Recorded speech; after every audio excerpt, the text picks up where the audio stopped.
I am Jeff Foxworthy, and welcome to Gamekeeper Podcast. If you want to learn more about farming for wildlife and habitat management, then, buddy, you are in the right place. Join the Gamekeeper crew direct from Mossy Oak Land Enhancement Studio as they discuss the latest wildlife and habitat management practices, news, and, of course, hunting.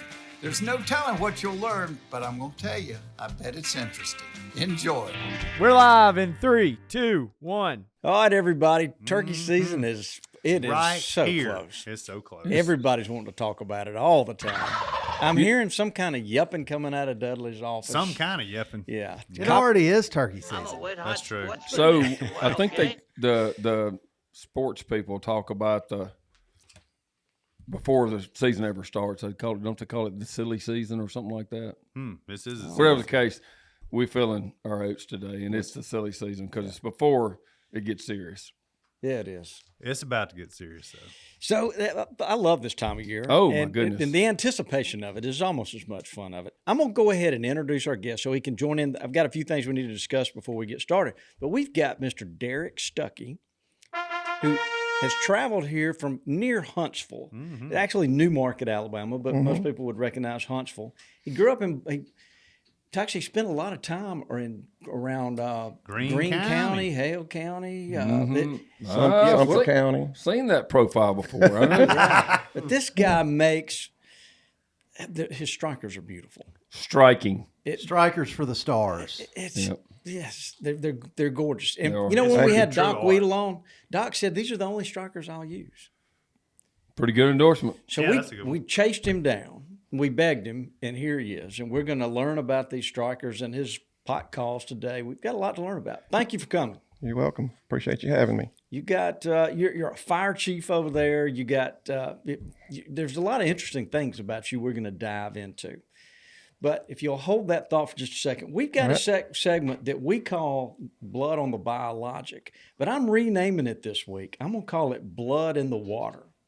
So I'm looking around. There's a person in our midst that had to call the fire department this weekend because of a fire got out of control. And I'd like to hear the story, man. What happened? It wasn't me. Is the answer? That's not what I'm told. Well, it's great. One of my good friends and close neighbors, actually across the street. I live in a little river community and a bunch of public land, and I've got kind of like the little perfect place to burn because I have 3 roads on the side and a creek that has water in it. So each year I burn, and just to start things out for fresh, keep things looking good. And there it is, right there. So where'd you get this picture from? Well, so yeah. Bobby's been stalking you. I can't reveal my sources, but This had to come from my wife. but I would was think so, told more than I need anything. to ask Lanny about having to call the fire department. Yeah, but I did not have to call the fire department. But luckily, Sam, who I was telling you about, who's my neighbor across the street, was a fireman, EMT. Since then, now he runs a helicopter medevac service for all across the U.S. And he's actually on the West Point Fire Department Executive Board. But after I got through burning, he said, "Man, it looks good over there. I need to burn my yard." And I handed him the drip torch. Did he ask for the drip torch? He had a propane tank. I'm like, why don't you use this drip torch? It's much easier. So, it was you talked him into burning. Yeah, your suggestion. So you initiated. No, he wanted to burn.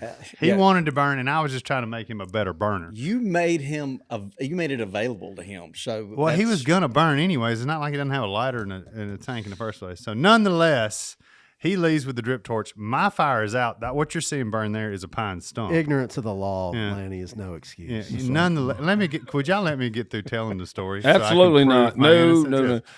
Anyways, I go in the house, take a shower. I'm out in the yard enjoying the char there with the kids and the family, talking to my other neighbor, Joey, who's Terry, who works here. We're talking about how good the burn looks. And all of a sudden I look south of Sam's house, and I'm like, well, he's the landowner south of him's named Chad. I'm like, well, I guess Chad decided he wants to burn too. And I'm like, it's really going down there. And Joey and I are talking about it. Shannon and I are talking about it, saying this is interesting how everybody's picked up burning in the neighborhood. And then all of a sudden, Sam comes out of his garage wide open in a Ranger, turns in the road screaming fire and goes south. And I looked at Hayden and I said, what did he say? He said fire. I said, uh-oh. So I went to get my tractor. Hayden goes, I run to get the tractor. I've got a water tank on it, get it fired up, topping off the water tank. And Hayden walks up and says, there's a bunch of fire trucks at the gate. Should I let them in? And I'm like, yes, let them in. So nonetheless, that's what happened. Luckily, Sam's having a fire department board meeting this week, and where they go through, I guess they go through all the calls and discuss them. Possibly. Yeah, so they'll go through all the calls. So I think Sam's going to approach it like it was an undercover boss kind of an operation. Yeah. Just remember, Bobby, you're just so gleeful pointing this out to everybody that retribution is going to be rough. Mm-hmm. So Well, you better be careful. I was so excited when I got my hands on this thing. Yeah. Well, the interesting thing was they came through the gate, and of course they stop at my house because that's and I'm like, no, go further in, and they went further in and put it out. But So no homes were lost. no, or no homes were anything of lost. any value. No, actually, the place looks a lot better than it did before it burned, in my opinion. All right. Well, I'm sure of that, but that's still, we're laughing a little bit, but as what we talked about, Dudley pointed out when we were talking about burning, is like, we may sound like we're over the top chicken and careful and just anal about it, but you can't be too. Yeah. So, I mean, you just no messing around with fire. And Sam, I told him, I'm like, what were you doing in the house? You don't leave a fire. No. You ever leave a fire. So You study all perimeters first. the whole time. The whole time. Well, Derrick, last week, the day that one day last week, there were a bunch of wildfires in the state of Alabama. Yeah, we had several going in the Huntsville area. The day before yesterday, I spent half of my day on an outdoor fire. But they wouldn't issue burn permits for several days. I was gonna do some more burning. Humidity's too And high. I was like, the humidity's higher today, and they said there's two. They've asked everybody, even if you have a permit, to stop, don't burn anymore. We have too many out of control fires to issue any more. I never seen it to where they said that. Even with good conditions, the dispersion index and everything was great, and the humidity was safe. But we have too many fires in the state that are out of control right now. They do a really good job with that science. They are. They're letting you know what to do. Yeah. All right. Well, Lanny, I'll come help you burn anytime. I was just looking forward to today. I've been trying to. I bet you keep were it quiet and Yeah. just come in here. Yeah. I know exactly where that picture came from. Yeah. No, well, you may not. I'm not going to reveal my sources. So, one last thing: the Turtle Box has been released. Look at it. By the time everybody hears it, it will have been out a week. But the full foliage Turtle Box. Yeah, and I've got the full foliage. Look at the full foliage shirt I'm wearing here. You look good, Derrick. If you had a Turtle Box, what would you listen to on it? Zach Top, maybe something like that. Some older 90s style country. No, nice. Mac, what about you? I mean, the Gamekeeper podcast. Of course. Wait, well, no, you can't let go what happened yesterday about how we utilized the Turtle Box in a meeting. Oh, that's right. We sure did. Richie saved the day with being able to wire in so we could Toxie hear and Greg. people on Zoom. Yeah, sure did. Whoa. How about that? Bruh. Toxie, what would you listen to on your Turtle Box? I'd have to go with Luke Combs. Luke Combs. Lanny? If I had to pick something right now, I've been listening to a lot of Jack Johnson, believe it or not. Who you've met before, right? I I have want met to Jack hear Johnson that. before. Can we tell that story, or is that getting too off? I mean, I guess I I can. mean, going down rabbit holes is our specialty, Dudley. So Yeah. what the heck? Who is, I don't know this. All right, so Lanny, you're on your honeymoon, right? Well, no, when on my honeymoon, I was on one of these wonderful trips that Toxie has financed for me over the years. No. And what Toxie didn't know he was financing over the years. We were with the Outdoor Channel. This is probably in 2000, 2001, right around, maybe 01, early 2000s, and working with the Outdoor Channel. And the guy running the Outdoor Channel at the time was a guy named Wade Sherman. And Wade Sherman grew up in Kona, Hawaii, and always participated in the Kona International Bill Fishing Tournament. And we were in a meeting with him one day, I think at SHOT Show, and we kind of broke up after that. And he said, man, I've asked all these guys at Monsieur to go fishing with me in Hawaii, and none of them will go. And I said, well, you have found the right guy. Right could've now. answered that You one have for found me. the right guy for you. So we flew over there, and we're fishing, and we had a break day during the tournament. And Shannon and I, my wife, we were just kind of hanging out. And, I'm a big water guy. and there's like these, it's like lava outbreaks there in a little beach. So we decided to go snorkeling there. Well, the seas picked up and the tide picked up, and I was strong enough to swim back. Well, Shannon was having a little trouble, and I was trying to get her to go one way, and she was trying to go the other. And then there was a guy sitting on a bench playing a guitar, watching the whole thing go down. And he jumped up. He said, "Look, I'm from here. Tell her to swim right around that point, and the current will come down, and she can ease up around there." And sure enough, she went there, was able to walk right out of the water. And I'm like, "Man, thank you so much." And he said, "Yeah, no problem." I didn't know who he was at the time. And I said, "My name's Lanny. I'm from Mississippi, like I always do. This is Shannon." He said, "What's your name?" He said, "My name's Jack Johnson." I said, "Well, it's nice to meet you, Jack." I said, "What do you do for a living?" He said, "I'm a musician." I said, "Really?" And he said, "Yeah." And I said, "Well, I'll have to look your music up sometime." So that's how we met Jack Johnson back in the day. How about that? Wow. There you go. Jack, if you're listening, Yeah. I bet he's a gamekeeper. probably. Anyways, enough of my stories. You've got fire in Hawaii. Yeah. Now we can focus on the task at hand. You can see that it's everybody thinks it's about the fire story and Bobby picking on Lanny like they're doing now this, but it is the tit for tat of the opening day at the dummy Yeah, it's line. coming. It's starting already. Is what He's this is. mad because I'm going to go down there before he is. Uh-oh, that's exactly what this is all about. I didn't know that, Lanny. Yeah. Well, youth season, opens up. Oh, yeah. That's right. Yeah, the having a kid is like a Yeah. get out of jail card for you to I go bet you in front can't of wait till everybody Hayden else. gets to be 16, can you? No, I can't. Well, Turtle Box, we're excited for you. Thank y'all. Don't forget, sign up for the Avid Boat giveaway. It's going to have a turtle box in it. We got a turtle box holder in for it. It is. And you on that Turtle Box, you could listen to the #1 ranked Auburn basketball team. Yeah, if you you had could. one. Number 2 actually today since they lost. Yeah, didn't they It lose this was- weekend? I was hoping we'd hang on that. Yeah. Wait, we hadn't finished though. What are you listening to on your turtle box? Good question. Maybe some Willie Nelson Oh, nice. Oh, no fish. or. Well, since Ticketmaster's made ticket prices so high and they're always scalped anyway, I'm, Here we I'm go on starting the to give up on all soapbox. these bands. And Bobby, I know what you're Yep. listening to. The basketball. Oh, Yeah, I mentioned it. All right, so Turtle Box, thank you. Let's turn our attention over here to our guest.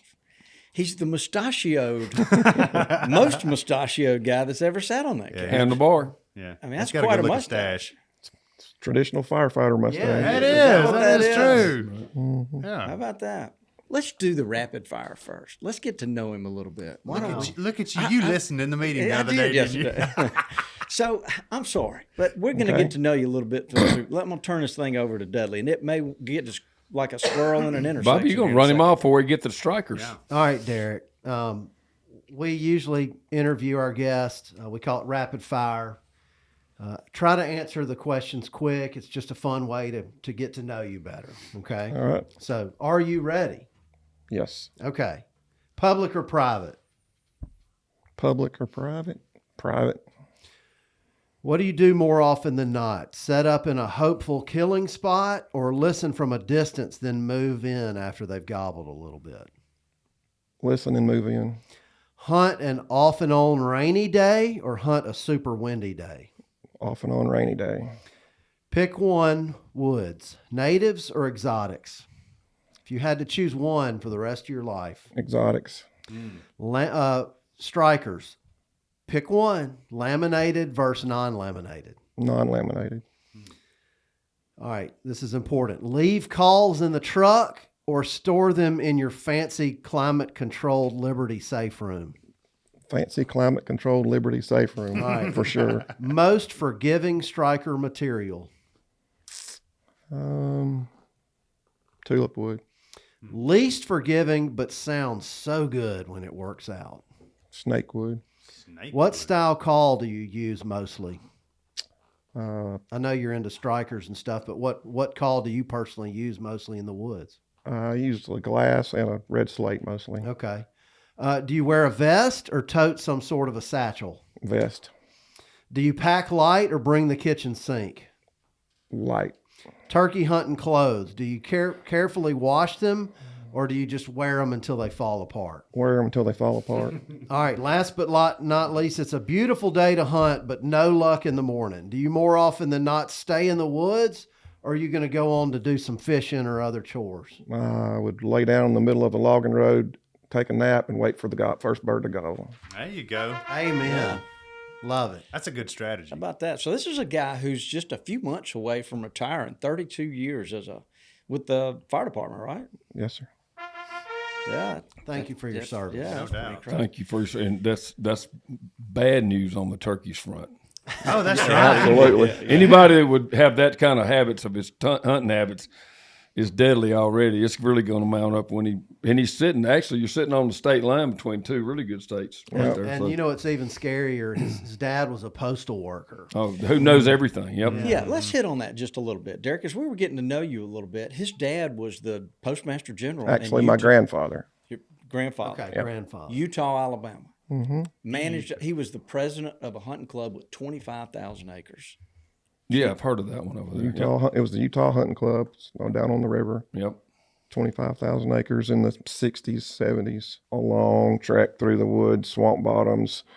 We have to carry chainsaws and cutting. The whole families would go down there and stay for opening weekend, and everybody's pitching sand dollars. And it was, they hunted with dogs or had drives mostly. Not much still hunting. 25,000 acres. Yep. In the Black Belt down there. Yep. That is- Yeah. Green County's pretty Wow. historic Yeah, wildlife. Tom Bigby Waterway stuff. through there. Yep. Yeah. It is. It is. Yeah. That's the. I'm sure that the river you're talking about, the Tom Bigby. Yeah, because the Black Warrior comes down the other Warrior, side. the other side. That is a game-rich It place. is. A lot of It big is. deer. Yeah, it is. It sure is. There were some. The racks that were on the wall in that place were monstrous. I wish I still had some of them. Well, so as I mentioned earlier, people think of your strikers and your calls as well as heirloom quality. Can you tell us a little bit about your company and how you got started making these? Yeah. So I've always done carpentry work, and I'm one of those guys that I was just blessed to be able to pretty much build anything that I looked at. If somebody said, I want this, and showed me a picture of it, I could figure out how to make it.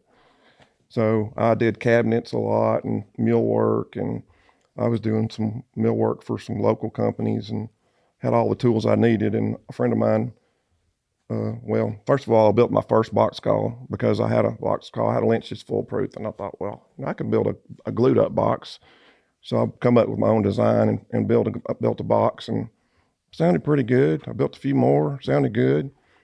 And then I thought, well, I had a pot call that I had bought from Walmart or somewhere, and it fell apart one day when it got wet. And I thought, I think I'm going to start trying to make my own pot calls. So about that time, a friend of mine who decided he was going to start an outdoor company, and his focus was going to be turkey hunting. And he asked me would I build box calls for him. So I started producing box calls for this company. And within a couple of years, I was doing box calls, strikers, and pot calls for this company. And then maybe a couple of years later, we decided to part ways. Our visions weren't the same. And that's when I started Obsession Custom Calls and started just doing my own thing, because I'm a big believer in everything being handmade, high quality. And I don't, it's about, to me, as you said, building something that I figure is heirloom quality, something you can pass down if you don't lose it to your children, and it still be functional after years. Toxie, you're sitting right there. You love strikers. I do. When you look at that, what grabs your eye the most? The diversity of it. You've got a dozen different woods Probably a little represented more. there. I mean, he's got how many total strikers to paint the picture? That's 64 strikers. I was going to say 4 dozen, 6 dozen, or over 5 dozen. Look at Toxie Pretty doing that amazing. fast, man. That's right.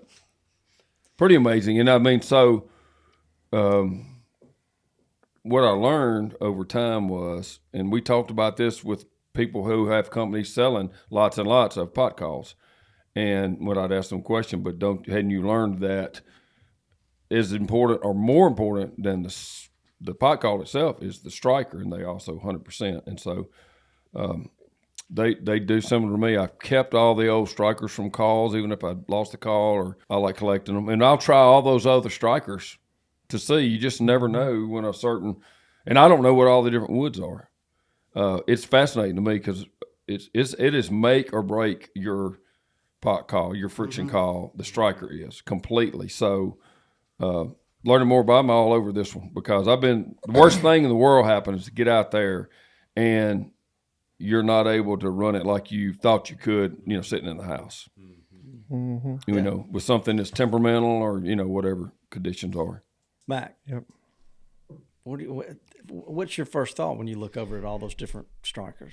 I like the kind of hybrid bevel at the bottom that he has on there. I think they are an art piece. There's no question about that. And a tool as well. It's a piece of art that you can use, which makes it so cool to me. Functional art. Yeah. So how many of those things can you churn out on a good day? If I want to punish myself, maybe 30 a day. Wow. But that's hard work. So you're not like using a duplicator or anything No, sir. like that. No It's duplicator. Everyone's from scratch. Everyone one at a time. I start with a 1x1 by 9.5 inch blank each one, and then I just do everything else by hand. Wow. So Well, talk to us about the different woods. Yeah, we were talking about that at lunch, Yes, and there's some kind of scale, hardiness scale you were talking about. Janka hardness scale. So it's just one of the tools or the ways you can use to try to figure out what would possibly make a good striker. So it's a little more complicated than just the hardness. So, but the Janka scale goes up to 4,000, and it's basically based on like a 4 millimeter ball bearing, the amount of effort it takes to press that ball bearing halfway down into the wood. And so they each one of them, and that's obviously just going to be a kind of average because all woods are not going to be the same from one tree to the next, even if it's both walnut. So, but you can look at that, and once you've gotten used to it, you can look at the specific gravity of the wood, which is going to reflect the density of the wood, and you can kind of get a range of this wood would probably make a good striker. And so that's how I did it when I first started, and I would order that wood. I would make strikers, and I would try it. Some of them didn't like them, or they sounded exactly like another wood. So I just moved on until I came up with, I think I normally stock now 40 woods. Wow. And there have been more than that in the past, but after a while, I realized this one's too close to this one, or, if it's not selling. But of all the 40 woods, I only turn them and make them because somebody wants them. It's because I'm selling them. I don't just turn them to have 40 woods because I'd be fine if I just had 5 woods. Right. But they are different. And as Toxie said, the striker matches the call. So my routine every morning before I hunt is I'm going to use these 2 pots. I got a wad of strikers. I run until I find 4 that match each pot. And I put those 2 pots with those 4 strikers in my vest. And that's what I hunt with for that day. If I change the call the next day, I change the strikers. Wow. So do you think those different strikers can make you sound like multiple hens? Oh, yeah. That's the advantage of a pot call. Yeah. I mean, 6 strikers, 6 different hens. Yeah. If you're not using strikers that are really close to the same. And on those 40 selected woods, is there a range in the scale? And I don't want to give away any of your proprietary information, but are you looking like on that scale for a specific number, or are you just wholesale trying woods and some of the soft ones sound as good as some of the hard ones? Different purposes. The really softer woods are going to be more for soft calling. So if you're working a treed bird 100 yards, and if you want to do a little bit of tree calling, or if he's on the ground and you just want to cluck and purr lightly, you're going to use a softer wood. Then you don't want anything really hard. Mm-hmm.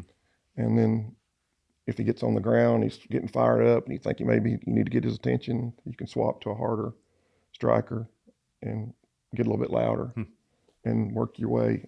If they're getting, if he's going the opposite direction and it's a last ditch effort to try to turn him, then you get something that's really hard that's going to scream at him. And you might want to swap from a slate call to a glass call. Gotcha. In that point. So those 4 strikers you carry are varying hardness. Yes. Gotcha. They're always going to be.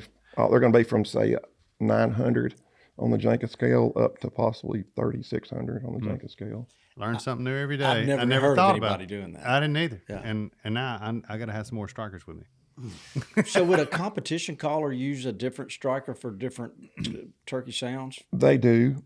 So a lot of them are using a cedar striker for cluck and purr, or this holly striker for cluck and purr, which cedar's 900 on the Janka scale, holly's like 1,100. But then when they start getting up to, doing fly downs and yelping, they're going to swap to more something in the range of a tulip wood or a Macassar ebony. So I know a couple of the guys that I know over the competition, they use a Macassar ebony for fly down cackle because its grip's really good, it's consistent. And then Michael Strong, y'all know him. Anybody that's in competition know him. He uses tulip wood and diamond wood almost exclusively, other than his cluck and purr striker. Those are about the only two woods that he uses. I've heard of diamond wood. We Yeah. keeps getting brought up around here a lot. Yeah. Well, diamond wood is a laminated wood that's no longer in production. It was made by Rutland Plywood, and that plant burned about 9 years ago. So what's out there is out there. There's not much left. There was a time when I had a great supply of it. Now I don't have any left. Doxy, are you using a different striker for tree calling than you are for yelping? I use a different striker and call. Yes, I got that old slate I've had forever. That I'm just partial to how it sounds. Really soft. I occasionally will produce calls that are just for soft calling, and that's it. You're not going to get loud on them. They are only a soft calling call. But you can usually, I agree with Toxie. My favorite for soft calling would be a slate call. Yeah, I mean, I'm just comfortable in that situation. I mean, you're always, it's kind of built in you when you start as a kid or whatever, and you start out on your own, you're making all these mistakes, and you spook them or you call and they shut up, and all this phobias get built into your, your mind over the years. So I've just, sometimes you're real confident. A lot of times, especially by myself, I'm kind of, you're almost insecure about, Oh yeah. what to do. And I always want to be, to me, most of the time, I'm going to be really subdued when I first start making any noise at all. And I'm just more comfortable. Now, you can't do that really if you're in real tight quarters. I usually, I'm not bad to get really, really close to them. Some people are. But sometimes just say you're just easing through the woods to one you hear gobbling and it's still pretty dark. And next thing you know, one gobble's just right on top of you. You got to hit the dirt, That's why I always stick a mouth call in my mouth as I start that trick, just in case, I can't. But if it wasn't for moving my hands, I would use that slate a lot more hunting by myself. But I'd pull it out every time I'm calling for someone else. I'm looking at these strikers, and it just kind of reminded me that strikers of today have a very similar anatomy. So there's you've got the long cylinder down at the bottom. I'm assuming sometimes they taper, sometimes they don't, but you always have that fat at the top. It just hit me. I was like, I wonder if anybody's ever made a two-sided striker where it has a striking surface on both sides, but it seems like that fat portion on one end has a purpose. It has a purpose. And some people have like a dowel, and then they glue, and I think they call that a two-piece striker. Right. Yours are one piece. Can you go over a little bit what the purpose of the fat end is, and more of that? The purpose is to create balance because it makes you a little more effortless because as you're doing this, that weight is shifting on there. Wow. And if you've got a light striker, then it doesn't do that. It doesn't help you with that. So most of my customers, and I'm not saying all, because there are some people that like a little bit lighter striker, but most people like mine because of the weight at the top. And this is this size is something that I moved to over years. I started off with a little bit lighter top, and then I started getting them a little bit heavier and a little bit heavier. And I have found that, and that's what that Doc will tell you, that he likes the weight at the top of them. I like them to have some good weight where you could thump somebody with one of them. And then I am a little bit thinner on my shaft than a lot of people. Most people are 5/16, and I'm at 32. At the point I grip with my fingers, I try to be with 31 to 32 100ths. Wow. And then range to up to 35 at the top of the shaft. But now straight tips, if I turn a straight tip striker for, say, a contest caller, then I'm keeping those around 33 to 34 100ths, and they're going to be straight. They're not going to be tapered to the tip. So I remember as a very young hunter, the first slate call I had was a Lynch jet slate. And from time to time, when you would read the instructions, it would say you put a flame to the tip and then sand that back off. I don't hear anybody doing that anymore. No, I've not heard of anybody using a flame on them. You just keep them sanded for sure. And it just depends on the striker and the call that you're running. You know, metal calls are more likely to foul your striker, especially copper. It's going to clog up the pores on the end of the wood. So glass calls don't do that as much. But if you're calling really hard and really heavy, you're going to foul up the tip on it. But I've got a tulip wood that I probably haven't sanded the tip on it all year, and it's what I call my bench striker. I run every pot call that I make with that one striker, so that I'm getting an equal evaluation of the call itself, because I'm using the same striker on every one. I'm thinking about like the grain orientation on a striker. I've never even tried this myself, but does it make, I mean, do you have a preference of how you hold it to where like the grain is up and down or horizontal or? No, not to me, but now I know some people that are that way. They will always turn the striker the exact same way every time, just to be consistent. And then they'll have to send their striker back to me because it ends up slanted on the bottom. Wow. Because they always call them the same way. That's got to be contest callers to call one that much. It is. I've got one that I do twice a year. I recondition his tips back to being flat, you know, and having the right radius on them. And his aren't beveled. The contest callers don't use beveled tips. They're not a bulb tip. They're straight. But actually, the shape of the tip is almost exactly the same as what this is. It's just smaller diameter. Right. It's the only difference in it is. And they're not completely flat. They've got so yours aren't a bulb on the end. They're just thicker. It's kind of like a hybrid tip, basically, Right, is what we call it. Some people call it a mushroom. You know, it's kind of in between. It's not a really wide, a really flared tip. So is that like golf clubs think you kind of a little bit bigger sweet spot when you have a look? Actually, that's it. So the wider it is, the more sweet spot you got, the less like you slipping and getting an error. I'm all about being forgiving. That's for like sure. like the Big Bertha. Remember that golf club that came out years ago? Yep, that's the idea in it. It's a little more forgiving. You lose a lot of strikers. I don't. I used to. How do you? Yeah, that's thing to say. What can? And I've seen people have a string to them. I've tried. I can't. It just the slightest thing throws my balance out from running one. I can't do that. So how do I keep? So I used to always, when I'm sitting up on a turkey, and I would take my striker, and I would stick it right there. Yeah. And then I'd get up to go chase a turkey, and then where's my striker? So now I never put a striker there. I'll call with it. I lay it down on my pot. Yes. On the ground, and that way, if I get up, I know where my tree was. I can come back to it. So since that, I haven't lost. I've lost so many great strikers. I mean, I say they're great strikers. I was really happy with them. And, you know, it's not that really soft slate. There's a lot of stuff that'll run the glass and the aluminum and whatever, the copper. But it's been harder for me to find something I really liked with this old soft slate. Man, it makes me cry. All the ones I've had, this finally had one I loved and lost it. I've lost so many strikers. It's crazy. The way the detail in the above where your hand goes, that the way it kind of goes in and out. Is that just artistic, or is that designed that way to create it really, you could do the same thing if it was just straight. It's just something to make it more pleasant to look at. It was just a profile that I created to be unique, so people see that and they know they're my strikers. Smart, very smart. But it does look like it would not slip as much to me. I mean, yeah. But yeah, there was a time when I was a lot more inconsistent with making them. Now I have a way to check. As I put it on the lathe, I check this radius and I check it here and I check it here, and once I'm checking it, I can the rest of it I can get close because I know that it's the right dimension here and here.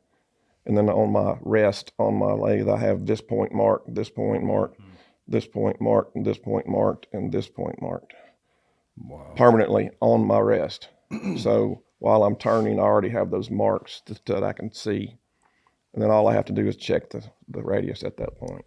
Toxie said something at lunch that I liked hearing from him. He said, "I'm not a great caller." He said, "I make great calls, but I'm not a great caller." And he was all about woodsmanship. But we talked to that just a little bit. Yeah, I'm not. And that's probably, I should be. But from the get-go as a turkey hunter, my cousin in 1994 or 5 decided, and he lived in Greenville. He decided I was going to become his protege on turkey hunting. So I went and apprenticed with him. We were hunting in Butler County for a year. I went with him every day. I didn't carry a gun, and I just sat and learned to call and learned to listen. So the second year, he called up my first longbeard, and I killed it. Of course, as is the tradition, he turned to me and said, "You're on your own at that point." Well, I was a very good woodsman. I was one of the guys that I could sneak through the woods and walk up on a flock of hens and not get caught. And so within the next year or so, I was killing more turkeys than he was, not because I was a good caller, but because I was just a better woodsman than what he was. And he would admit that to you. So I don't know why I've always been able to be that way.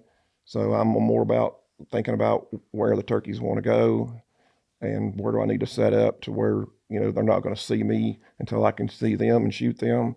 And I use all that to my advantage more so than just trying to call them up. I'm an adequate caller, I would say, at the best. And probably should spend some time to become better than what I am, but I spend so much time making the calls that I don't have that much time to call them. If you're killing turkeys, I mean, I've killed 120 turkeys, and that's a lot. There you go. Yeah. Toxie's very humble. At lunch, he was saying that sometimes when he'd be in his show booth, somebody pick up a call and start running it, and he'd realize that sounds really keep on playing that good. thing. Yeah. Right. Well, there's a couple of brothers that come to my booth every year in Nashville, and they are fantastic callers.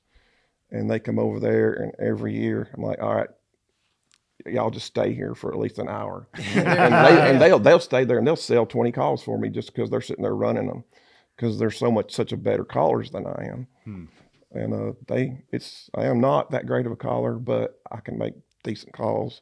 But a call sounds different for everybody anyway. If you're hearing from right here what a call sounds like, and you're hearing it completely different from over there, you're hearing it for what it really sounds like, and it's a different. It's better off if you record a call and then go back and listen to the recording when you're trying to evaluate a call. Bobby, that's why you think you sound so good. Mm-hmm. It's because I'm closer to it. Yeah, closer to it. Yeah, you're listening. If you're listening to it from this angle, you're not, because your sound's coming out down here. That's right. So it's an interesting point. I've always said to people, if you want to see how you sound, just set your phone 5 yards from you. That's far enough, and hit the video and make sure it's not sitting there muffled on the ground where you can pick it up and just call and let it record and then play back. You'll get a different interpretation of it than if you're looking at holding it in your hand and all. And I think it's more accurate. Obviously, it's more accurate to what the turkey would hear. So exactly, that's exactly what I do. It's just talking about the calling part is like everybody loves to. I say most people, some don't care, but everybody loves to sound good, but a lot of that's pride, because it really doesn't matter that much. Way more the great hunters that have hunted a ton and are really, really good at calling up turkeys over the time I've hunted with. It was actually more kind of what they said than how they said it, as far as and when to do certain things and whatever. Timing. And then, some of them were just so over aggressive that I think they just called a lot more turkeys because they would, they would just pulverize like the 2-year-olds they'd run into because they call so much and all. But, but people like Dave is an example. He's got all of it because he has every gear known to man, and he sounds like if you had your back to him at 2 yards, you would no way you would know it's somebody running a mouth call. So that's different. But again, how pretty the yelp is, is not that big a deal, honestly. No, you hear hens all the time, and you're thinking that can't be a turkey because it's terrible. Yeah, here comes somebody. So one of my that gives me confidence in my calling. So one of my favorite sayings has always been, I probably said this on the podcast, but maybe not. It's so let's just say you actually are the best in the world. You are actually maybe the best sounding caller of all time. And you're the Michael Jordan of turkey calling because of how perfect sound it is and all. And guess what? When you walk off in the woods, you're just one more hen, and that's it. Think about it. That's so right. They're everywhere out there. So don't think so big of yourself when and understand too that how you deploy the sound is a lot more important than how pretty it is. That's my only point. That's true. See these people? When the clock strikes 5, it's not the end. It's just the beginning. They have to do these things. They have to do those things. Enter the all-new LS Tractor MT2 and MT2E, a relentless force of innovation. Redesigned with a new hood and cab built for comfort and visibility, with enhanced lifting capacity to get the job done. Making these people the ones everyone else calls those people. Visit your local LS Tractor dealer today. Lanny, we're always in here. We always have these interesting guests, and you're always on your computer. What's up? I'm looking at Onyx the whole time. I love the app, but I love the desktop too. My favorite thing is Bobby doesn't know how to shut his computer down, Yeah. so I can go in there and share his pins to my account. That's what you were doing in there this morning. Yep. Back during deer season, I shot a couple of big bucks. Of But course. As I'm looking for them, I Couple. can turn on this tracking feature. Yeah. And I can see where I've looked. And I use that feature too for spreading seed, spreading fertilizer, spraying. It really keeps you on track. Onyx is a great company. Look, we know Jared. They're hunters, They just are. like we are. So Yes, they're no serious doubt about about it. this. The way they've designed this thing, a hunter and a gamekeeper can take advantage of it and make their property better. Use coupon code Mossy Oak to save 20% off of your Onyx subscription. Yeah, and Mac, you shouldn't do that now. Richie, you got to help me. Okay. Hey y'all, Jimbo here with Drake Waterfowl and Old Tom Turkey, talking about some of our new turkey stuff for this spring. This is going to be my favorite, and I hope everyone else's, the Throwback 80 collection. This is heavy duty, rugged, durable, pre-washed, 100% cotton twill that comes broken in and comfortable from the get-go. You'll love it. It's just like the old stuff you used to wear. Double layer reinforced on the knees and elbows to kind of help it hold up when you can't call and gotta crawl. Triple needle stitching for added durability. This is nice stuff. I promise you'll like it. Check it out at a dealer near you or drakewaterfowl.com/Old Tom. Well, what can you teach us about running some? You build these calls. Have you got any tips and tricks and techniques to help us run a pot call? I don't think tips and tricks. Most people that run a pot call know, they pretty much know how to run one. But, what I'm usually doing is teaching somebody that's never picked up a pot, at the show and just teaching them about their angle. But what I find is that how much difference people run differently. Some people are push, which I couldn't do if I tried. Some people are running horizontal on the call. Mm-hmm. I'm running from the top corner and just to look down in a little bit of an angle. That's what I do. And just a tight oval. I don't see how if someone pushes the car. I don't either. I mean, I had some guys in Nashville this year that were pushing, and if I was not looking at them, I would have not known they were pushing. Wow. But I don't know how they could do I it. never even thought about pushing it.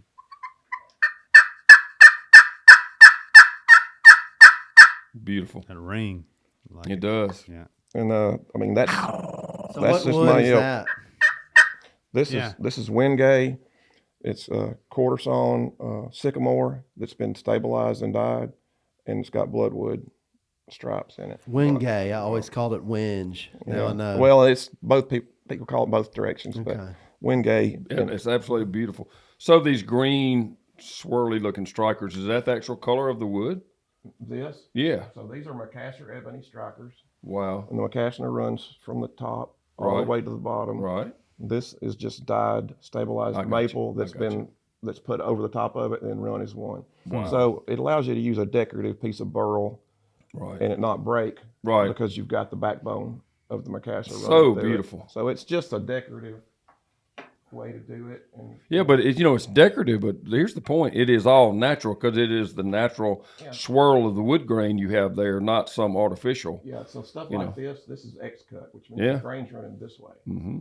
So if you didn't have the piece of Macassar in it, it would just break all the pieces. Right. So it allows you to use that, and they're just purely for looks. Well, I mean, from what you said too, it makes sense about a little weight at the top makes them easier to run, and so that gives you a chance to put more weight there by doing that. Yep, and you can. There are some woods that I'll actually add the size at the top to get more weight to them. So will you tell us what wood the striker is and maybe what the Jenga scale is? So this is tulip wood, Brazilian tulip wood. Jenga is about 1410, somewhere around there. It's kind of middle of the road, huh? Yeah, I was going to see if we could tell the difference in the sound.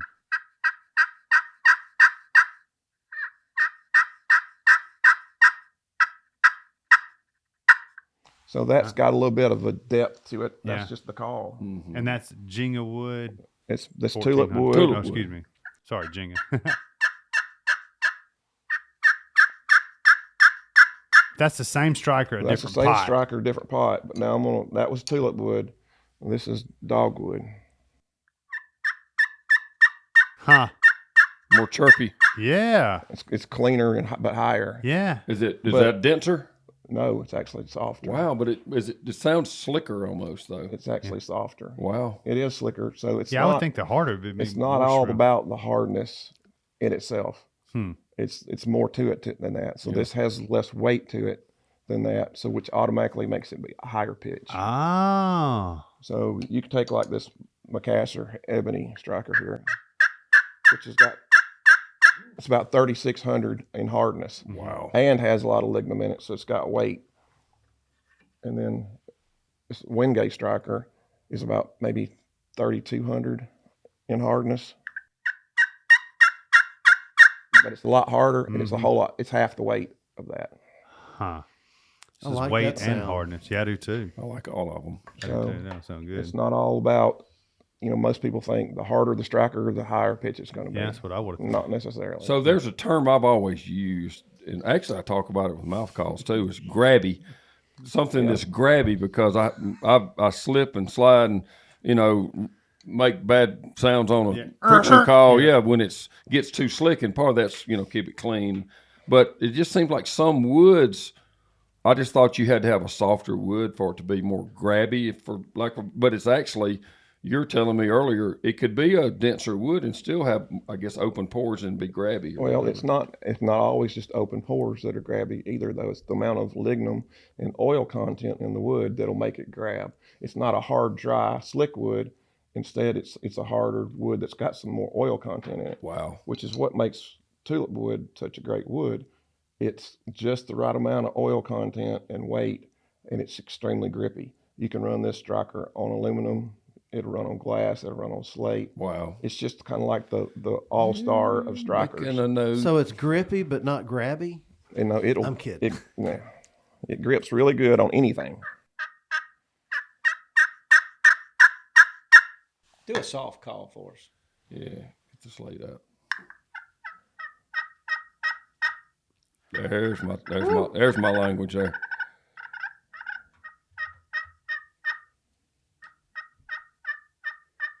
Don't you just wish, Bobby? That's beautiful. It is beautiful. Yeah, but then That might could fool the Merlin out. you can move out on the edge though and swap to a different striker. Same call. Get a lot louder, and even with this though, if you move out.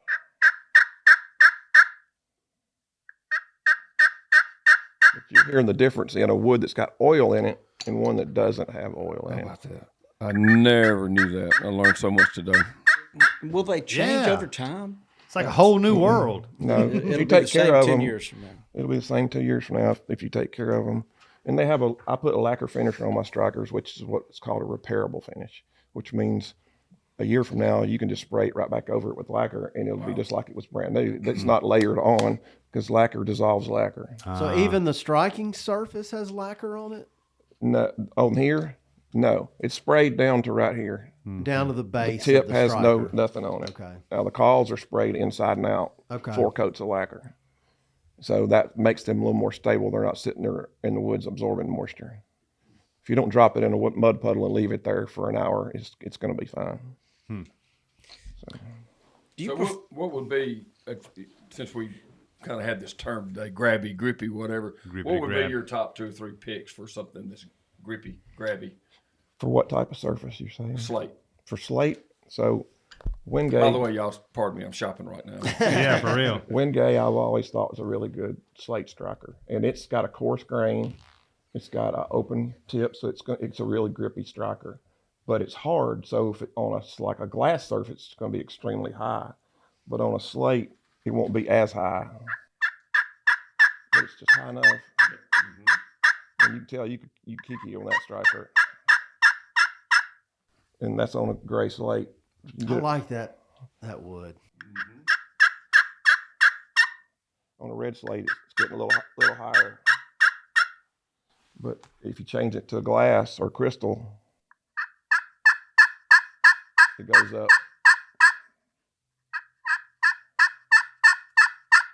So that, and then And that was called. Yeah, I've been waiting for you to grab All that right. light one. I've The been, Holly, The previous one was called Wenge.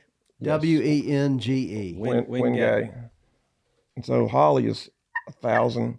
So here's the thing about it's soft, but it's light. But this is what it's used for.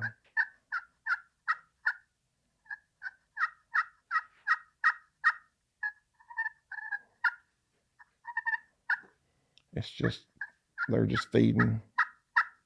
finishing. Yeah. Just a finishing striker. Or if for some reason you want to call to him while he's on the roost and he's 70 yards away and you just want to let him know you're there, this would be the striker that you would start with. This might be what my problem's been. I've been using one striker to do All this. these years, Bobby. So yeah, go back. I always give dibs back to Bobby Dixon. This is Bobby Dixon week, by the way. It is. We're gonna be doing a bunch of big stuff in his memory. But he would carry more strikers than calls. Always. Well, I do. Just like a man after your own heart. I I'm carry sure. 8 strikers and 2 pots. Yeah, How do you I never tote your thought of this. strikers in the woods? I have slots in my vest where they'll all stick up in, and then they're in the lid of my pouch when I open it up, and then my pots are stuck in the backside of that same pouch. Okay. And then I keep my conditioner in the bottom. And You then go tip up or tip down? tip down, and then I condition it before I use it. I'll condition my calls before I go out in the woods that morning. Same. What do you condition with? Same thing for all of them, or Glass is just going to condition with a stone. right? Yep.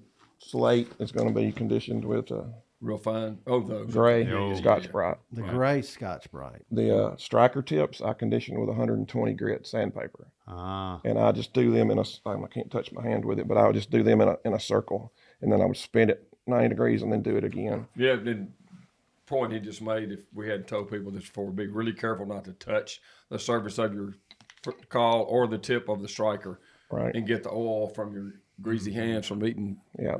ham and biscuit or whatever yeah. for breakfast on it either. And you need to get the dust off of it after you sand it. Once again, don't touch it with your hand. You just wipe it on your pants leg or your shirt. What about I've like blow on it before you have to be careful you don't Don't spit spit on it. Yeah. Yep. But you just want to remove the dust, because if you don't, you could actually, it sounds like grit, grit on your call. Mm-hmm. And if you sand your slate, especially wipe the dust off of that. Well, I tell you, I mean, you're quite a craftsman. There's no doubt about that. it's I've learned incredible. more about strikers than the whole time I've been turkey hunting. There can't be anybody that has taken the strikers to this level of the thought, science of it like this. And I'm sure there's a bunch of great ones out there. Oh, there are. There's a lot of good striker makers. Striker I turners. mean, craftsmanship, usually runs in your family. Were your dad or grandparents, were they craftsmen or builders or carpenters? So my uncles were carpenters. My great uncles, my grandfather, my great grandfather. There we go. So let's say back in the Depression era, my great grandfather ran a bridge crew, and he built wooden bridges for the state of Alabama. So he and all his brothers, and then my great uncles would all, in the wintertime they built bridges, in the summertime they farmed. And then There's some historical bridges in Alabama. Yeah, my grandfather, then the one that ended up being the postmaster in Utah, built boats, cypress boats for the state of Alabama. Oh, wow. That's So cool. if you went to, say, in the 50s and 60s, early 60s, to a state park, you would have seen his boats there. So, and, it's in the blood. and I mean, it has to be God given, because I have never had to have tutelage on steel and stuff. I can just figure out how to do it. Wow. That's cool. And that's just a blessed thing that I got, I'll do my research on stuff I need to do research on, finishes and stuff like that, but I can just look at it and figure out Eyeball how it to and do it. figure it out. That's a gift for sure. Big blessing. I know you've been in the trade forever, so you probably started out with some pretty decent equipment. But just say one of our young listeners, or doesn't matter what age, wants to get into turning strikers. Is there like a particular lathe that you would recommend folks get started on? Or A Jet VS21, I think it is a good starter lathe, and I own 2 of those. So, and they're just a what you would call a mini lathe or a midi lathe. They'll go out to about 24 inches. You can get an extension. They'll go 36. And it's great for turning 12-inch to 20-inch pieces of wood. And that's what I mainly use for pots and strikers. And I have two of them. The reason I have two of them is if one of them breaks during mid-season, I have a backup. Gotcha. I don't even use the second one. I've never even turned anything on it, but it's sitting there. So do you wear any kind of safety equipment when you're? I wear a N95 mask, and then I wear a shield, and that's it. I will actually, depending on what kind of wood I'm turning, especially Macassar ebony, I have a fan blowing at my back corner, just move the fine dust away from me, and then I have a hood right behind my lathe with the vacuum system running, and it sucks up most of that. So there's stuff that falls short, but it's the coarse stuff that's not what you're worried about anyway. Because some of those dusts can really be irritating, can't they? Yeah, Macassar ebony is a really one for me, and I don't know if it's specific to just me, but if I get it on my skin and don't wipe it off, it's going to burn. It'll leave burns, literally. Wow. Burns. What about your gouges? Do you have to have a special kind of gouge or type of gouge, or you have to sharpen them more often? Or not really. I mean, I guess the quality of the steel would make you have to sharpen them. So I use two different tools. I use a steel gouge, a high-speed steel gouge to rough them, get them around basically, and then I swap to a tool that's I have preset tips for it that are carbide, and I can sharpen them on a diamond wheel. And so I use those discs, and I can rotate them around. They're not like the little thin ones that people see. Mine are thick. They were made by a guy out in Texas, handmade, and I have about 20 of them. So with one of those discs, I can probably turn 60 strikers before I have to sharpen it. And then my carbide tip that my high-speed steel chisel that I'm roughing out with, I'll have to sharpen it about every 15 or 20 strikers. But I've got a preset. I can just stick it on a Tormek grinding wheel, back and forth, and sharpen it in 15, 20 seconds. Back at and it. I'm ready to go. Nice. Would you say you're more proud of your striker craftsmanship or your pot call craftsmanship? I think equally both. I mean, my pot calls, I mean, the biggest common thing I get from people is that, they're the prettiest calls. They're too pretty to hunt with. And my statement that I always answer with is, well, would you rather, when there's no turkeys gobbling and you're just sitting in the woods, you'd rather be looking at an ugly call or a pretty call? That's a great one. He's a salesman too. Yeah. So, but I am really anal about sanding and looks and everything being perfect. I mean, if there's any defect whatsoever in it, I won't sell it. It has to just be, I'm just that way about everything I do. And so I like the fact that every year I create new patterns. So this pattern right here, I won't create this next year. This pattern was this year pattern, and I won't do it next year. I'll do something different. Wow. And the calls that I make for the National Wild Turkey Federation, every year I come up with a new pattern for them, and I do 60 or so strikers and calls for them. Wow. Every spring, and a striker that goes with it. And I've been doing that for about 12 or 13 years for them. So Incredible. I've been blessed Thanks with for that. doing that. Yeah. Man. Yeah. It's incredible. I've learned a lot about strikers today. It's a Yeah, whole but- new world for me. It Yeah. really is. Cooler than the strikers is the dedication. I mean, same old story we talk about when you see someone find out like what they really, really love to do. It's amazing how good they get at it. But all the attention to detail and stuff, he's something I know he just loves. Yeah. Or you couldn't do it. It could be applied to, and for me, it could help me in something else I'm doing to Yeah. halfway do I mean, like that. mine because, starts with when I it's pick amazing. the wood out. I mean, I go through and I look for a specific grain in a board, and then I pick that board, and then I take it home, and then I dry it. And once it's dry, I cut the blanks out. And when I'm putting the blank on the lathe, I'm looking at which way is the grain running. If there's any turns in the grain, I don't want that on the tip end. I want that on the top end. I want straight grain running to the tip, always. So, and there's a lot that you do and you don't even think about that you're really doing. In the South we have this heart pine. Is it really? Would it be considered really soft? It's soft compared to hardwoods, but it's a lot harder than new yellow pine. So I have a church pew that somebody gave me. It came out of a church in Jasper, and at the time the church was torn down, they said the pews had been in there 70 years. Wow. So they gave me a pew, and it was full length pew, I wanted to put it on my front porch. So I cut it in half, took the side off, moved it down, put it on my porch. Well, the part that I cut off was heart pine. And it had a rolled edge on the front and on the back that were big enough to make strikers out of. So I took those pieces off, and then I counted them. There were 75 growth rings per inch. Wow. In that pine. And we estimated by looking at the width of the boards that the tree was 400 years old when it was sawn. And but it had to be a long leaf. It made some great strikers. I still got a couple of pieces of it. What county was that in? It's in near Jasper. I'm not sure what county Is that Coleman Dudley County? Speak to it better than me, but for that dense, wow. Yeah, it's shortly, unbelievable. I think they can all be pretty tight ring, but I would think around that area it would probably be long leaf. Yeah, it's like that wide right there, and you 75 rings in it. That's incredible. Yeah.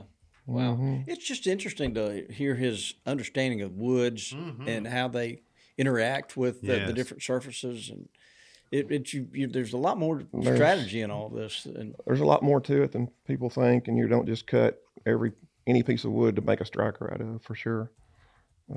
It's a little bit more complicated than most people think, but I like doing it. Do you feel like you're constantly, like every year, you're learning something new or do you feel like that you've kind of got it whipped? Oh no, especially on the pot calls, I'm constantly learning, and most of that's because you have to. Because if you're doing basically a different product every year, you got to develop different specs. And I told somebody earlier, so I keep a book on my pot calls. Every pot call has got a number on it, so I can refer back to that book, and I can look at a pot call I made in 2016, and I can tell you what the wood was, what the soundboard was, and what the playing surface was, how the thickness the bottom of it was, the wall thickness, the shelf height. I can tell you all of that on every pot I've ever made. And so what that does for me is when I say next year I'm going to build another laminated pot, I'm going to make it out of these woods, I can go back in my book. What is this similar to? And that gives me a starting point for my specs. And it makes it easier so I'm not just starting from scratch. And then I'll build specs and I get one that sounds right, then I'll circle that in my book, and then that's what I repeat when I build a larger lot. Do you keep that same records with your like mornings or days in the woods? I don't. I used to until I moved and I lost all that. I had every turkey I had ever killed with what call, what farm, where I was at, and I lost it. Were there any commonalities to the weather, pressure, wind, sun? Mac getting down to the nitty gritty, isn't he? Not that I noticed, and most of mine were Tennessee hunts. I mean, some South Alabama hunts, some, Sumter, Greene County, but I had mostly hunted Tuscaloosa area, but most of them were Tennessee birds, and Tennessee birds are different. Those birds up there gobble in January when it's 20 degrees. So it's completely different.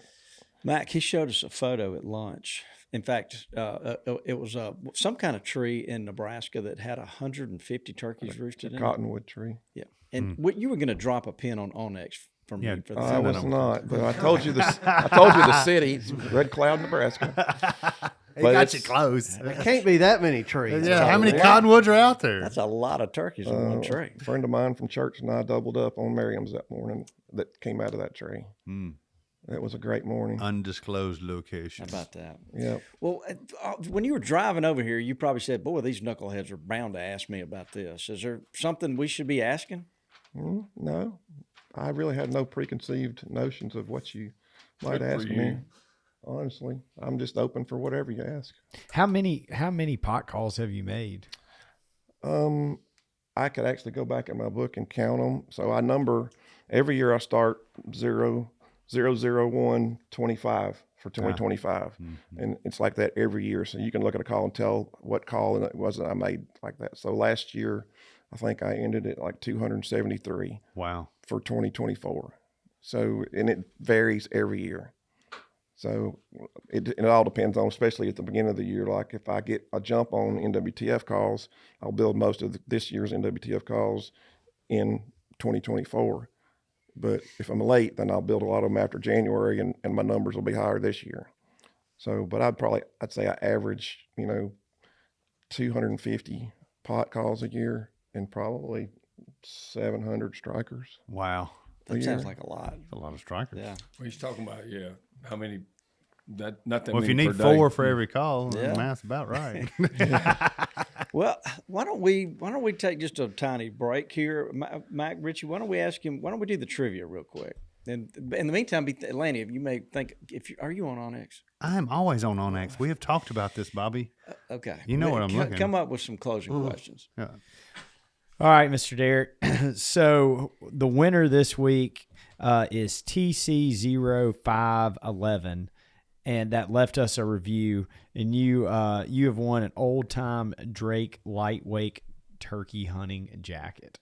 And so Bobby said, Mr. Derrick, if you get this right, you get to go with him on his dummy line trip. Boom. I don't think I said that. Hey, he Judging by the look of his face, Wait a minute. So- Mac, I don't know Wait that. just a tick a minute. he said I can go, but I can't carry a gun. Right. That's why he always does. Bring man. your call. Based on your detailed records, we probably need your help with our lot numbers with our seed in the back. So that would probably be beneficial. But no, all right. So the question is, what state has the most caves? What? Well, we're trying to teach our listeners something here. I He mean, lives I would. in Alabama, and he's from Alabama. And But killed he's most of his right turkeys there in on in the Tennessee, so we got it lines. narrowed down to 2. I don't. There's like Cumberland Caverns up there. I'm in gonna go with Tennessee. Alabama. Well, let's think about this for just a second. Now. Think about where you're located, and looking north a little bit. Rethink that. Tennessee. Hey, he killed it. How many? I was shocked to find out how many they had. Bobby is sucking up for a striker. Yeah. So this is just documented caves, but Tennessee has over 10,000 documented caves. Well, so what's the definition of a cave? I don't know. I don't know. That's right. I always thought it was Alabama. So. Or like, what's a crevasse may versus not- a cave? Yes. Actually, when I started this question, I thought it was Alabama. I had grown up. Somebody said Alabama's got just an unbelievable amount of caves. So I said, well, this is perfect for him. And then when I typed it in Google, it said Tennessee. Well, I've Google's been to- always right. Hey, So. some of those caverns in Tennessee are amazing. I really have. Yeah. Just to see all the stuff that's under there. It's pretty wild. Well, okay. You should get out of the cave every now and then, Bob. I do not like I going don't down like in caves caves. either. I've done a couple of them with the family. You've and been I was- spelunking before? I was miserable. Spelunking. I won't even go to Ruby Falls. Yeah. That's cool. You You don't know like that Ruby? concert venue with a cave? No, You're out, huh? I'm out. Even if fish was there, But I have gone caving before, but now I'm too old and I get scared. So. get stuck in the lemon squeeze. Okay. Anyway, sorry about that. All right. So who won? What was that winner's name? It was a weird name. TC0511. Yeah. So we got a old Tom lightweight. Those things are nice. You've Very been nice. wearing one around. Yes, man. I have. They're Till I got nice. this full foliage shirt. Yeah. All right. So Derrick, we're coming back around to you. Just pretty fascinating. There ought to be something else we need to ask. If not, I've got a little quote that I can read, and we'll kind of close this thing out. But Lanny, can you think of anything else we need to I ask? did want to ask about the stabilizing the wood. Is that a process? Is it? It is. So that's something that not most people don't do. But the reason I got into it is I wanted to use woods that normally you wouldn't see in pot calls, and especially for like this. You know, this is a spalted maple. And this wood, if it weren't on here, you just be able to break it in half. So stabilizing it makes it to where I can actually use it for something. So I started off doing stuff like that on it, and then I got to where, well, this being quarter sawn sycamore, this wood is normally extremely soft, and it would be too soft to make a pot call, and it wouldn't be stable. So I stabilize and dye it, and now I can use it. So it creates, using the dye, it creates something that's unique for color. So I do probably 20, 30 batches a year. Right now I have some that's teal green that are coming out. They are in a pressure pot now. They came out of the stabilization chamber already. So you're impregnating it with some type of epoxy or with something? a resin. Resin. Yeah. So I put it in a vacuum chamber, run it for 48 hours, pulls all the air out of the wood. First you cut it and put it in the oven, and you put it at 220. So any moisture that's left in the wood is at 0% when you get it out. No moisture. And then once you do that, Once you get it out of there, you run it about 2 days. You take it and you put it in, it has to cool off. Then you put it in the vacuum chamber, and then you cover it with resin. And then you turn the vacuum chamber on, pull it down to full vacuum at 29, and I'll run it for 48 hours until there's no more air bubbles coming out. And then when you do that, the chamber might be up here with liquid. When you cut it off, the wood absorbs all the resin, and it'll go all the way down just to barely to where it's still covering the wood. Wow. And all that resin has went inside of the wood. And then from that point, I put it in a pressure pot at 80 psi, and that's sitting there with pressure, pushing that resin into the wood and holding it there. And I let that soak for 3 days, and then I take it out, wrap it in foil, put it in the oven at 200 degrees for 4 hours, and that cures the resin. Then I can make something out of it. Man, you got a heck of a shop, don't you?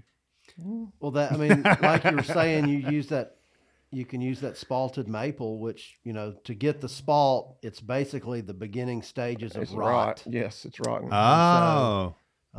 It makes the wood more punky to where it can fall apart. So Mm-hmm. now you can take a really pretty half rotten log and turn it Make into into a cone. Right. something usable Like you and said. beautiful. Or the sycamore. No, this is a natural colored sycamore. Right. But if you had held this piece of wood without it being stabilized, it has no weight to it. There's just nothing to it. But the resin in it makes it stable and where I can actually use it. So So that takes days. I didn't ask about on the backside, the yellow ones. Is that Bodoc? It is. Thought so. Bodoc. So where does it rate on the scale?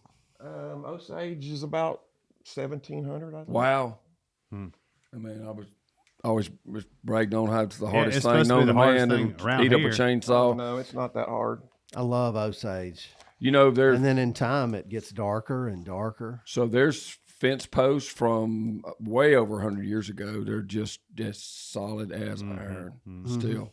Yep. And even where they've been touching the soil, they don't rot at all. It's crazy how stable it so is. mud cured Osage is what they call it. It will turn green.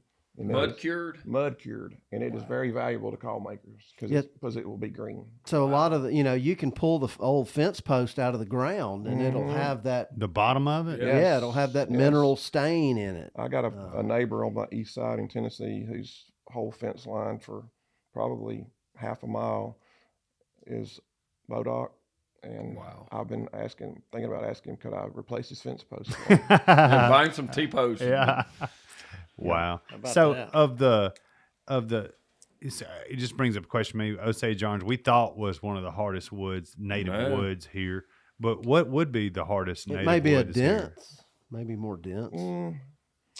Native woods? I mean, just here in the Around in the around south, here in around the home, southeast. what would you? Let me see if there's anything on here. Most of your harder woods at the top are all exotics. Right. So Osage is actually 2760. So I can get corrected on that. But that's your first native wood. Ah, that So you're it gonna is the find hardest around wood. here. I feel better. But- I've been I do bragging too. about it. There you go. But you're still 1,300 away from the hardest. From the exotic stuff. Right. But as far as domestic woods, it is the hardest domestic that's on this chart. And are most of the exotic? I'm sorry, I'm asking so many questions. Most of the exotic woods they come from a tropical area, or is it? Your majority are going to be from Central and South America. Gotcha. You got 2 or 3 that are going to be from Africa, and Macassar ebony's from Indonesia, which is South America, basically. So most of them are going to be Central and South America. Gotcha. And then you have, when I say Central, like Cocabola is going to be like Yucatan and that point, Mexico, and there. So basically from Mexico further south, and then a few of them in Africa. Neat. Learn something every day. Every day about turkey calling. Yeah, this has been interesting. Good stuff. Doxy, No, just I'm just thinking broader. I'll let you know, just a chance to celebrate and recognize excellence, no matter what you're doing. I mean, is inspiring. And you are, I mean, just all the degree of detail because he just loves it so much. It's so cool. You'd To almost me, say it's he was inspiring. He was obsessed. Yeah. Why do you think it's Obsession Custom Calls? And why do you think y'all use that name as Yeah, that's well? 100% early on. so guys can get, what is your website? It's just if you put in Obsession Custom Calls, it'll pop up. Okay. www.obsession. Be sure to include that www. Wow. Well, look, all right, I got a quote, and it kind of goes along with this. So, All right. all right, You so philosophizing. yeah, well, this is. I hope it's better goes than with the turkey joke you season had, here. yeah. So here we go. So, and y'all will never guess who quote because I don't know who this guy is, but Richie. That's some inspirational music. Okay, so all of the turkey's stealth and majesty go into making it the sport that it is. The kind that will have a man getting up 3 hours earlier than usual for 4 weeks, running to go into the woods when it's still dark and make a lot of strange noises, hoping to fool an unseen bird out there in the trees and gloom. Game that magnificent demands a level of commitment that borders on the obsessive, and most turkey hunters are willing to make that commitment. How about Who that? said that? Yeah, a guy named Jeffrey Norman. Oh, I know him. You know him? Just kidding. Anyway, that kind of goes Thanks, along Jeffrey with the Norman. whole, Tip Yeah. of the cap to Jeffrey. obsession thing. So Does that have a year? When was that said? I don't know. Come on, Bobby. I've I can already- see I've how that's- already What- closed it the could book. be somebody that's our listener. We don't Could want to be. hurt their feelings. Let's see. Well, when I look at this, it doesn't have a date. He might be listening. 1985. 1985. Wow. Huh. That's my first year Yes, doing first this. year of Yep. Mossy Oak. Look at that. What was the first year of that you came out with Bottomland? 86 is when I was able to get somebody to buy some, but He started started on it. 85. 85 was when I, I first bought my printed some. first clothing, I think, in about 92 or 93. Well, love Laney was alongside then. Bobby Yep, was sure close. Yeah. Yep. 95. We were here. So, what did everybody? I tell you what I learned that you need, or you can use different strikers to make Yeah. different calls. I mean, it's almost now- like it's two pieces of equipment now, the way you look at it, instead of, one matching set, you need to go out there and mix it up. Did you learn anything, Dudley? I learned some, woodworking stuff. I'd love to get into that hobby Oh, someday. that can say Dudley all over this one. I That's just don't know if I can sit there long enough. I don't know if you need to use a gouge and a lathe. There's You no might end sitting up in in, the there's no hospital. sitting involved. It's all standing. Standing. He's out. I learned that firemen have a certain mustache that they wear. I didn't know that was a fireman's mustache. Sure you did. Yeah, you Yes. did. Usually, How'd you like know it that? actually goes all the way down further. Why do y'all do that? All those guys in my house had them this Just weekend. to- So it all started from a long time ago before they had SCBA or self-contained breathing apparatus. They used their mustache to filter particles and smoke out of their Learn respiratory. something new every day. That's a cool factoid. Yeah. How about that? Yep. Yep. So Very cool. Mike, did you learn anything? I did. I think what my takeaway is the appreciation for the custom calls Yeah. and the effort that goes into it and the meticulousness and the it's like your life has been a service through your work as a fireman and then providing this tool for other people to use. So I think it's really cool. It is cool. thank you. A tip of the cap to all these people out there, and it's growing like crazy, that are custom call collectors. Yeah. Because they're allowing someone like him to pursue his love in life and doing this. But I just think it's so cool. It has emerged in such a big way in the last 5-10 years. Yeah, it's just on the scene. And people are as serious as fancy art collectors from France or Italy or something about these calls. And of course, you're the benefactor of it because of the degree of detail and stuff you do. I think it's just so cool that has emerged in the last 10 years. Because it used to be just a stick with a corn Well, cob and these on the end people of are it. craftsmen like him. There's others.